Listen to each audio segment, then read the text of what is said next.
আমি বানাবো আলুর দম। তো এখানে আমি আলুটা সেদ্ধ করে নিয়েছি 1 সিটি মেরে। আর আলুর দমটা আমি নিরামিষ বানাবো, তাই আমি এখানে একটা টমেটো বেটে নিয়েছি, আর এখানে বেটে নিয়েছি বাদাম, আর এখানে আদা আর কাঁচা লঙ্কা। আর কড়াইয়ে আমি দিয়ে দিয়েছি তেল।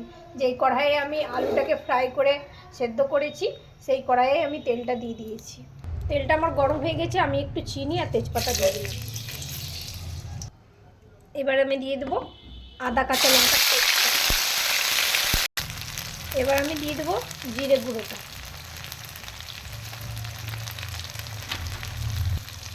তারপরে কাশ্মীরিটা। এবার আমি দিয়ে দেবো টমেটোর পেস্টটা।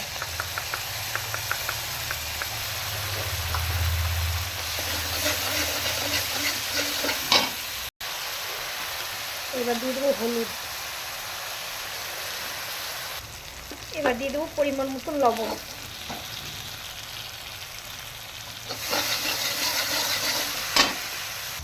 এবার আমি বাদামের পেস্টটা দিয়ে দেবো।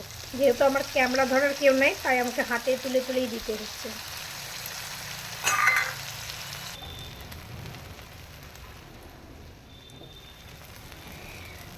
যতক্ষণ তেলটা না ছাড়বে আমি ততক্ষণ কষাবো। এবার আমার মশলাতে তেল ছেড়ে দিয়েছে, এবার আমি আলু সেদ্ধটা দিয়ে দেবো।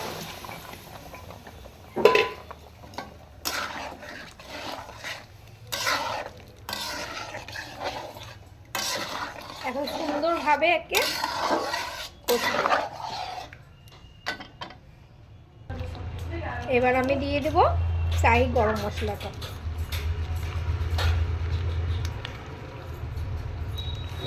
দিয়ে আমি 5 মিনিট ঢেকে দেবো।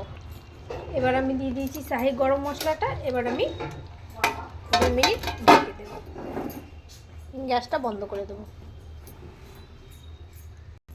এবার আমি ঢাকনাটা খুলে গরম মশলাটাকে মিশিয়ে দিলাম।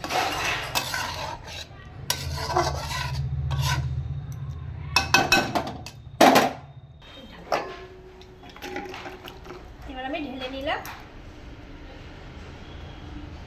স্টপ করে দাও। পুরোপুরি এবার আমার নিরামিষ আলুর দম রেডি। কেমন হলো অবশ্যই বলবে।